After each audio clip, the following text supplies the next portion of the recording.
for a big thanks to you, Jeremy, because you're the first Labour leader who's come along to a Labour Party event in Jarrow for 35 years. Thank you.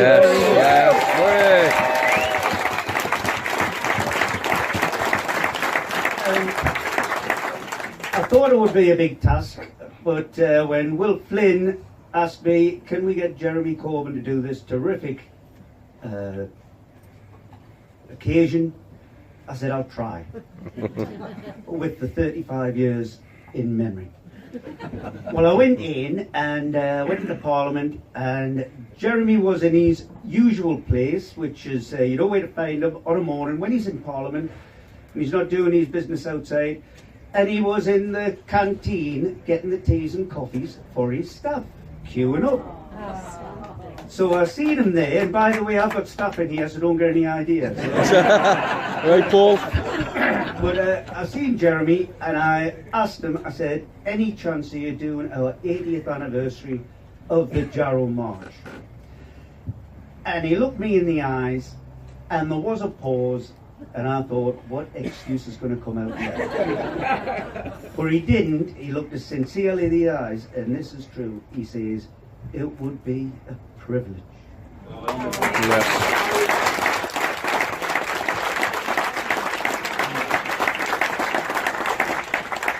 And that was many months ago, so we're delighted to have you here. Jeremy, when you made that fantastic speech at Labour Party conference that only a 21st century Labour socialist leader could make, it was fantastic. You mentioned Bill Shankly, who's an icon around Liverpool. And of course, I know coming to this event that you've been reading Ellen Wilkinson's book. So you'll appreciate how Ellen Wilkinson is an icon around this area. We have a Wilkinson court, we have an Ellen court, we have an Ellen Wilkinson court, we even have an Ellen Wilkinson estate. All I'm saying to Jeremy, when he goes down to Jarrow tomorrow, if he's going to have a little look around the shopping centre, don't let anybody kid you that the shop's named after Ellen Wilkinson. Wilkos. But if ever we're going to have someone here to celebrate this occasion with us, I couldn't think of anybody better than Jeremy Corbyn.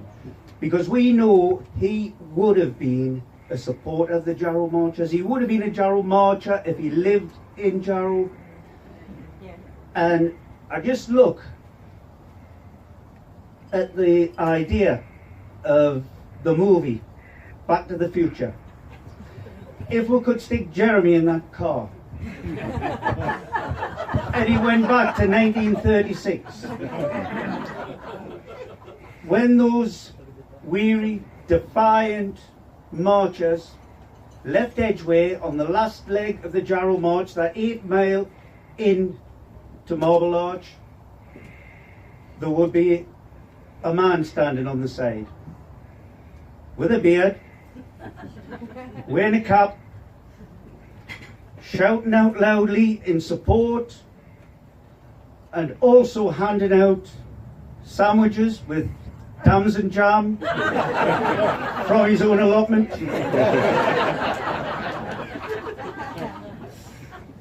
But Jeremy, I'm proud as punch. As a Jarrow lad and MP for the Jarrow constituency, to have the Labour leader here tonight to come along and speak to friends, we really appreciate it. Ladies and gentlemen, Jeremy Corbyn.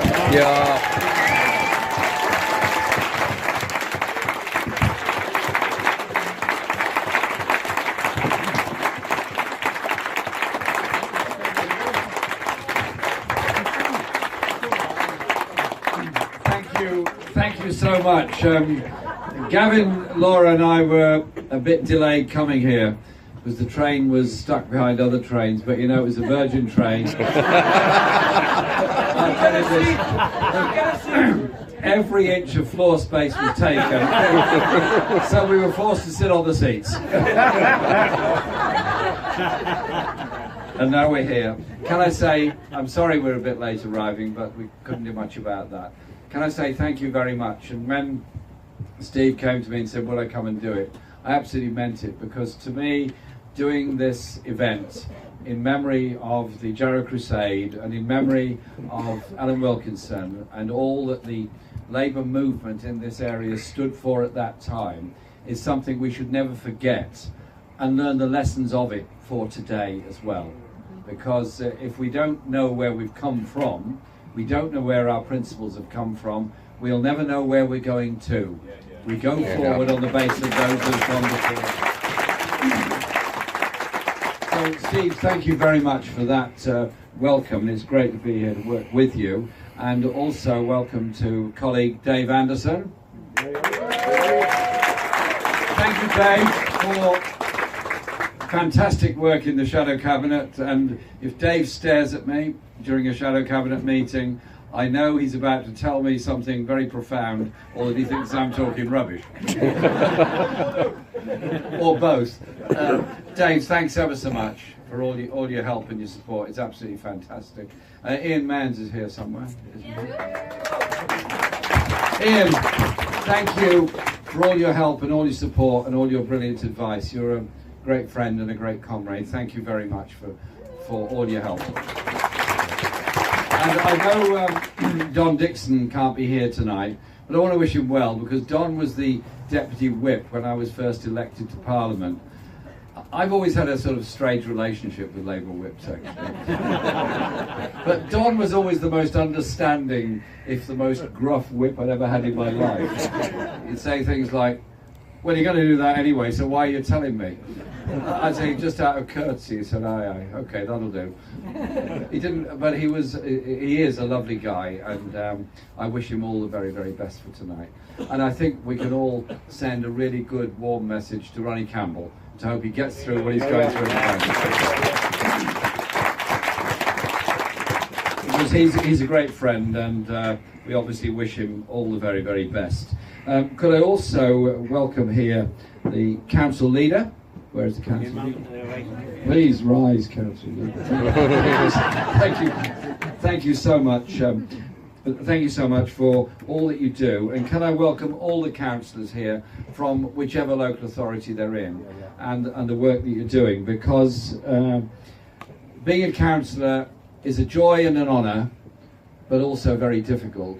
And local authorities are being used as the main tool for the government to carry forward its cuts into every area of the community and try and blame local authorities for it. So we fully understand the whole issue and the huge problems that you face. But I have to say this, when we have a Labour government, I see local authorities as the key to delivering housing, the key to delivering public health, the key to delivering education policies. You cannot do anything without strong local democracy, properly funded, properly financed, on an equitable basis all across the country. The Tories don't understand that. We do.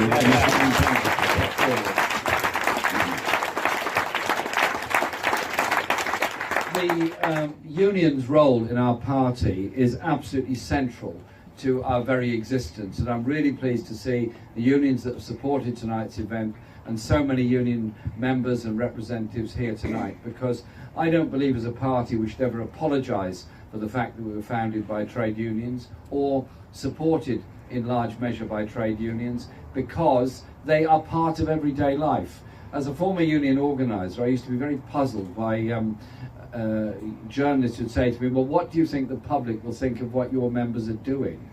And I said, well, actually, our members are also the public. You know, you don't stop being a member of the public when you go into work. You will remain a member of the public at all times.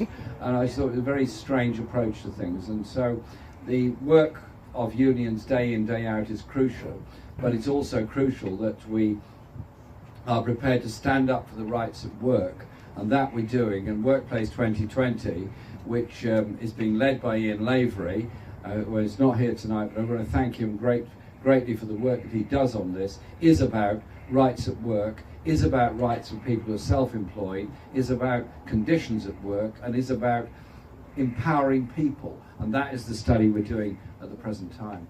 The Jarrow Crusade was initiated by Ellen Wilkinson, and I've always been fascinated by her and by her life. And I have at home, indeed, I've got it outside in the car, a copy of the book, The Town That Was Murdered, by Ellen Wilkinson, which my mother bought, because she was in the Left Book Club, and it's her copy that I've got, the Left Book Club edition, published in 1939.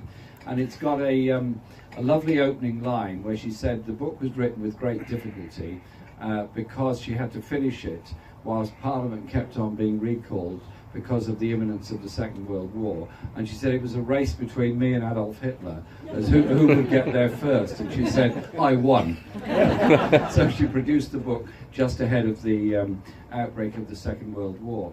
The book itself is at one level a fascinating history of the town, from its original religious settlement at the time of Bede through to the place on the river, development of various industries, and then of course the huge growth in shipbuilding and steel production. And it's also a history of the abominable conditions in which people lived in the 19th century, many of whom were Irish migrant workers who came to live in Jarrow, and made the shipyards and the ship owners very, very wealthy as a result of it. And then goes on to describe the battles to form trade unions, the way in which the companies often resorted to lockouts. And there's one part that's very witty, where the Palmer's was locking out all the workers because there was an attempt at building a solidarity with steel workers in Staffordshire as well. And so they thought, the employers thought they could get away with it by locking everybody out, that they would somehow or other give in and accept the reduction in wages they were trying to force upon them. And so the unions had a bit of a wheeze, and they ran up a whole lot of posters saying that they'd arranged free passage to the USA for any steel worker to be offered very high paid jobs in the USA. All they had to do was come round next week to a pub and sign up for it. None of this actually existed, but the employers got completely alarmed by this, because all the workers were going to disappear and they wouldn't have anybody to exploit in the future. And so they caved in, and the union won its case, and they all went back to work on the same wages that employers had tried to reduce.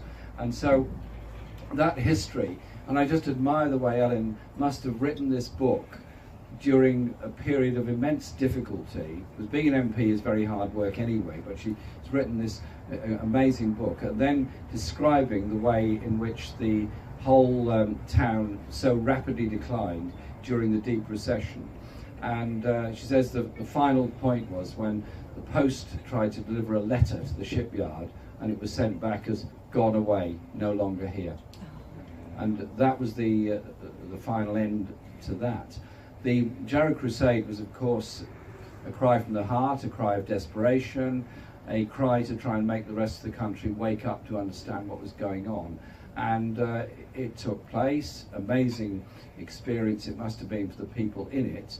And it had a profound effect. Probably at the time, they felt very angry, they felt very isolated, they felt very ignored, they felt quite forgotten. But at the end of the crusade, when they got to London, the Jarrow March was presented a petition to Parliament. That was about the end of it. But in history, surely it is known as the town that stood up against the recession, the town that stood up at a time when unemployment was 75% in the town, and desperate poverty was there. And so, whilst things are not quite of that order today anywhere in Britain, and I hope to goodness they never ever are again, we have to remember that the lessons with the Jarrow Crusade and the Jarrow March and all that went with it was surely that a government that allows industries to decline and disappear, does nothing about it, and says it's all the matter of world markets, refuses to intervene, and then tries to cut the benefits of those people that are trying to subsist and survive. Aren't there some parallels today? Then it was the means test and the brutality of it, but now cuts in benefits for those with disabilities, the attempt to take away personal independence payments, the attempt to take away working tax credits for so many families, there are some disturbing parallels. And then the steel industry facing dumping from the world markets and loss of jobs and loss of livelihood as a result of it. And again, the government barely able to talk the word intervention in it.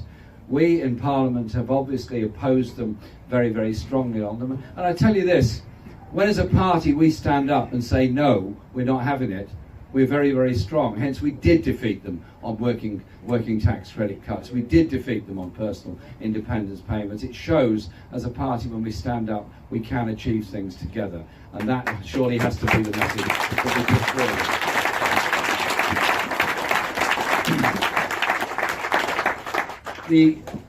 The other issues we have to face are the questions of poverty in modern Britain, because the number of people trying to survive on minimum wage is huge. The number of people trying to survive on less than living wage is even bigger. And the working conditions in so many parts of the country are actually getting worse, not better. Sport Direct is an example. Sport Direct, abominable levels of exploitation. And I really do take my hat off to Unite for doing their best to organise in a very difficult situation. To get a message across of exactly what was going on in that factory, and then draw the parallel of what was there before, as Dennis Skinner has often done, that Shirebrook was a colliery, had miners working there on proper wages and conditions and a very strong sense of community and a very strong union membership. The Thatcher government destroyed the coal industry, tried to destroy the mining industry, and tried to obliterate the whole principle of community support and community solidarity. Well, they didn't succeed in doing that. Look at the size of the attendance at Durham Miners' Gala last year, and look at next year, it's going to be even bigger. They haven't defeated that sense of solidarity that we've got. And those workers at Sport Direct, many of them agency workers, some of them migrant workers, abominably exploited to the extent that fire trucks have been called frequently, ambulances have been called to the place, and a woman even giving birth to a child in a toilet because she was afraid to ask for time off work for fear that she would lose her job as a result of it. This, in the 21st century, in this country, utterly disgusting and wrong in every way. So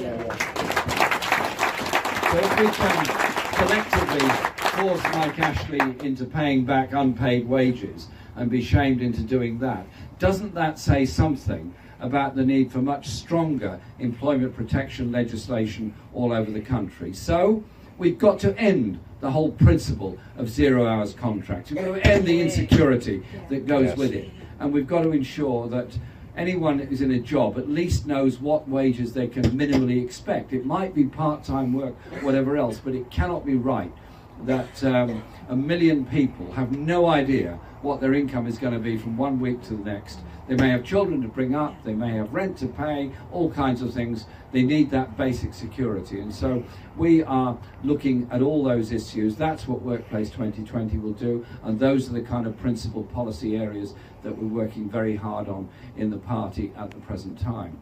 And I hope that all of our members, new members, old members, return members, supporters, union supporters, everyone else will recognise in our party now we have 500,000 total membership, 500,000 total membership, biggest we've ever been in my lifetime, and all of them have a right to a say. All of them have knowledge, have opinions, of ideas. We want to share those ideas and share those opinions so that come the general election of 2020, we never know, maybe 2017, we are ready with policies that have a wide level of public support on rights at work, on housing, and on a number of other issues. It's about bringing people in. But it's also fundamentally about the economic strategy in which we take this country. And John McDonnell set this out very, very well straight after I'd asked him to become the Shadow Chancellor of the Exchequer. He said quite simply this: austerity, political choice, not an economic necessity.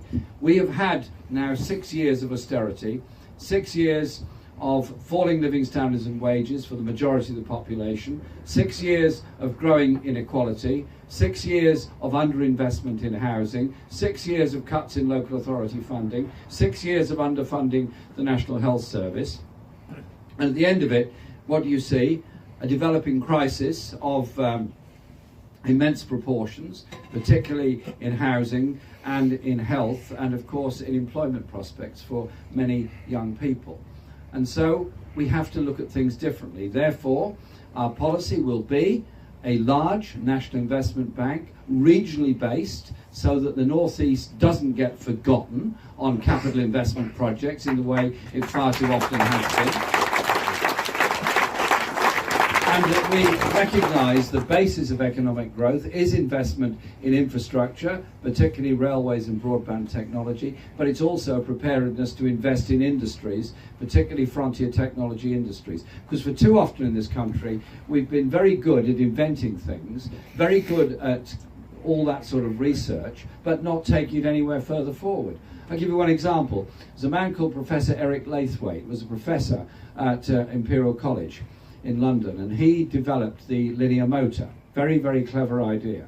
Brilliant idea, actually. And he then wanted to take it forward into production. The then British Rail were interested in it. They thought magnetic levitation motor would be something really interesting to do. And so he then went to work for British Rail Research Division in Derby. And then we had a Tory government. What did the Tory government do? Slash the research budget of British Rail because they didn't see why a publicly owned company should be involved in research and development of new products and technologies. Why on earth not? Anyway, they cut the budget. Eric Laithwaite's motor was therefore not developed by British Rail. It was exported elsewhere, patent rights bought up by other people. And what happens now? We import linear motors from other parts of the world because we didn't make them when we had the chance to do so. Surely an intelligent government would see that as a brilliant idea, a brilliant invention, and invest in it to take it forward. That surely would be a sensible way of taking our economy forward. And so I'm determined that we shall have an investment-led growth, and that will in turn provide the jobs and help to develop good quality, high-tech, sustainable industries in Britain. A number of other things that were mentioned, but just two if I may. The health service is something that I'm sure everyone in this room is immensely proud of. The National Health Service as a human right, free at the point of use, healthcare. It doesn't happen in most parts of the world. It was a Labour achievement. It was Ellen Bevan that brought it in. It's our service, it's our achievement. And we have to fight very hard to defend it. And I've just signed a petition about the local hospital. I will continue to support the campaigns on the National Health Service everywhere, because as Ellen Bevan said, it will only last as long as there are folk around to defend the principle of it. But it is being eaten up and eaten away. Eaten away by privatisation and marketisation, eaten away by underfunding and creating a bigger and bigger market for private healthcare. And so the danger is it ends up becoming a health service of last resort rather than first port of call for all of us. We have to defend it. But we also have to recognise there is a big problem of mental health and mental health conditions across this country. 1 in 4 of us in our lifetime is going to have some kind of stress or stress-related crisis. Some of us will get through it, we'll have support, friendship and help, we'll get through. Others won't, because the service isn't there, because the money isn't there for it, because the voluntary sector that does so much in it as well doesn't have the resources or funds to do it. And too many end up committing suicide as a result of the isolation and the terrible place that they're in. And so we as a movement have to stand up for mental health workers, we have to stand up for workplaces where there is support given for those going through stress and they don't end up, when they've recovered, having career damaging remarks put on their reports so that they are able to continue their career and work. People do get through these crises, but they don't get through it if the whole language is dominated by abuse, humour and stigma, instead of saying mental health problems are just like physical health problems. They need care and support, and we can get through them. So I will be appointing another shadow cabinet member to deal with mental health issues, to show that we as a party take this very, very seriously.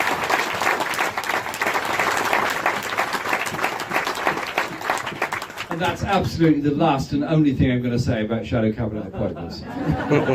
If that's okay, in case there's any Daily Mail journalists crept in at the corner somewhere. There's no point in staying, there's nothing more. Tomorrow we're going to be campaigning on education, on the Tory plan to bring back selection at the age of 11. Well, actually, in reality, it's selection at the age of 10. And we have now, as I've told you, a very large party membership.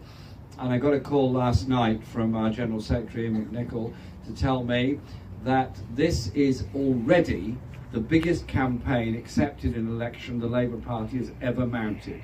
In 3 days from when we announced this campaigning day tomorrow, 354 constituencies all over the country had already organised public events to take petitions and campaigning out about not bringing back selection at the age of 11. I think that shows how good we can be as a party when we put our hands together and do it.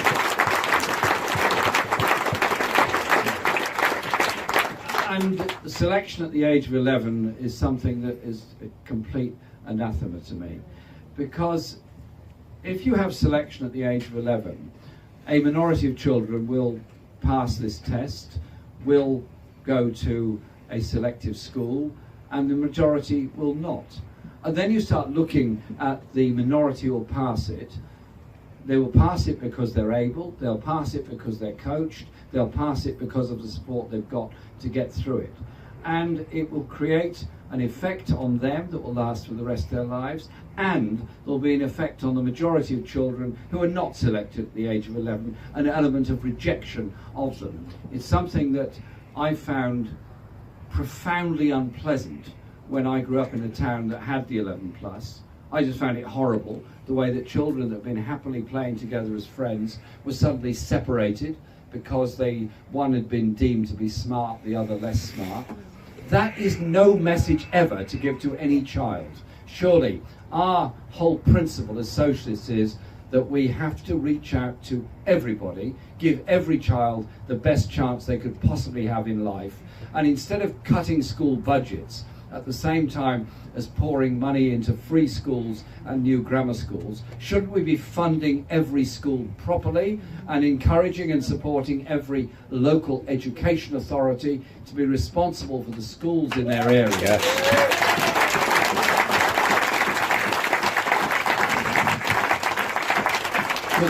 Angela Rayner, as our Shadow Education Secretary, is absolutely brilliant, and I'm very proud of her work. But I'm sure she has no aspiration whatsoever to be the person who day to day micromanages every secondary and every primary school in the whole country. Nobody can do that. It's much better when the family of schools around a local education authority are in charge of the local schools. They can then also provide all the add-ons that are necessary. The add-ons of sport, the add-ons of music, the add-ons of art, all those kind of things, and bring together all the schools in a community so children are not brought up being told the school down the road is their competitor or their enemy. The school down the road is another school down the road which you can work with as friends. There's quite an important message there for children. So tomorrow we're going to be out all over the country doing that, and I'll tell you what, we defeated the government on quite a few things. I've just got half a feeling, and looking at Theresa May last time she was questioned on this across the dispatch box, she A, didn't seem to be totally on top of the subject, and B, she seemed less than convinced of the subject itself. Wouldn't it be nice if we forced them to retreat, run up the white flag on this one and say, no, there will not be compulsory selection at the age of 11.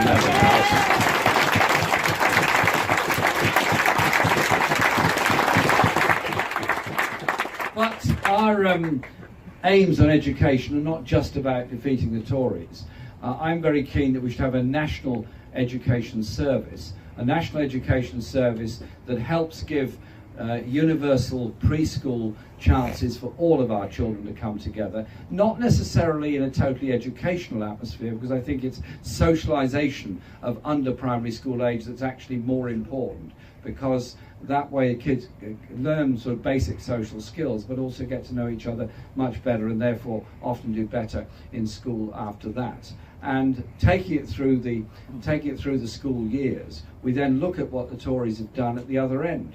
The educational maintenance allowance was something that I was very proud of, and certainly many kids in my area, many young people, went on to do A-levels, went on to get apprenticeships or go to university, many things, because they had an EMA which helped them to stay on at school beyond the school leaving age. How disgusting that that has been taken away, ruining the life chances of a large number of young people. And on top of that, stacking up university fees, now going up to £9,500 a year and rising. So the debt level is rising as a result of that.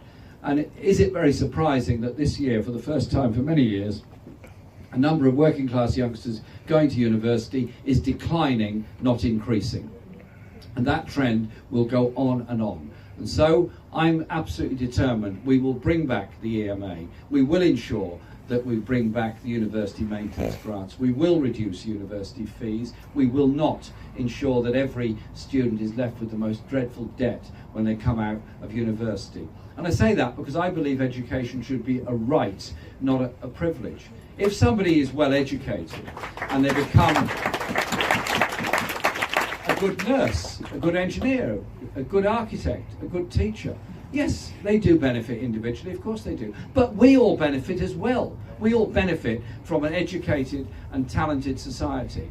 And so those are basic principles around it. But beyond that, it's also about properly funding and giving local authorities the chance to fund it, adult education. Because adult education, giving people a chance to go back to college or just to learn something else for the sake of learning, is something that we all absolutely believe in. The whole Labour movement was founded on the principle that education was being denied to so many people due to their poverty. That is wrong. Education should be there for all time. And I was in a primary school in Liverpool this week, and there was a lovely class there doing music, and one of them was given the very difficult task of teaching me to play the violin. It didn't work. I'm going to stick to the day job.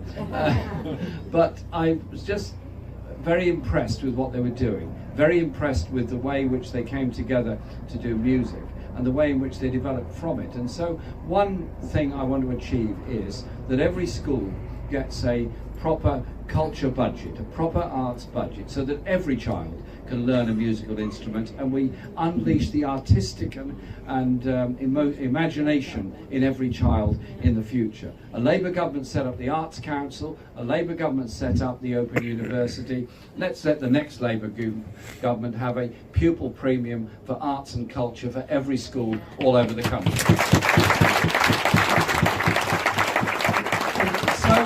That, of course, is about us, it's about communities, it's about communities coming together. We're a party of over 500,000 members. We're a country that has massive challenges following the EU referendum result, massive challenges to ensure that we maintain access to European markets, but massive challenges to ensure that we deal with inequality, injustice and underinvestment in Britain. So a Labour government to invest in infrastructure, invest in industry, invest in housing, invest in education, protect our National Health Service, that is all something well worth fighting for and campaigning for. And as a party with such an enormous membership, we can be a major force in the community. So instead of the abuse, the racism and the hate crime that has happened since the end of the referendum, it's our job to bring people together. Because when communities come together to say the real problem is a government that divides, a government that enriches the minority and impoverishes the majority, a government that isn't interested in the aspirations of working class youngsters all over the country. It needs to be replaced by us as a movement that wants to do things differently. We meet tonight in memory of the Jarrow Crusade. those brave people that suffered so much to march all the way to London in such awful conditions in order that the voice of this town could be heard. They did so that their children and their grandchildren and their great-grandchildren would get to go to school, would get enough to eat, would live in clean, dry, sustainable housing, that they would get jobs in which their creative ambitions and all the other things in their lives could be fulfilled. They marched because they wanted a different and a better society. Those principles will never go away. Those principles are the very heart of what we as a movement are all about. That is what makes us so strong. That is what makes us so different. And that's why we are going to win. Thank you very much. Yeah.